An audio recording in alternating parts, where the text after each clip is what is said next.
Pangulo on his part?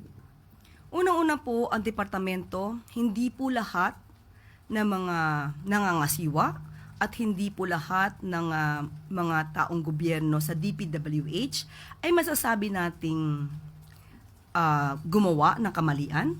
May mga public servants pa rin po at public officials na masasabi natin tumutugon sa kanilang mga obligasyon. Sa ngayon po ay hindi po pa naiisip kung dapat itong i-abolish dahil dapat ang tanggalin dito ay yung mga gumagawa ng mali.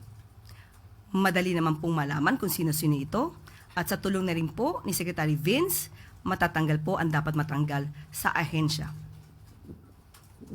Magpa-follow up sana, Yusek, kasi kanina may announcement si Secretary Vince na i-open yung 2,000 vacant positions, if I'm not mistaken. Makabubuti po ba ito sa ahensya? At ipapalit daw po yung mga matitinong mga pwedeng makapasok sa DPWH. Dahil nga sabi ni Sec Vince ay marami matatanggal. At dahil dito, na warning na po ito sa mga papasok. Dapat po kayo ay maging matino, dapat kayo ay may integridad at dapat po talaga tumugon kayo kung ano ang naaayon sa batas at kung ano ang maitutulong sa taong bayan.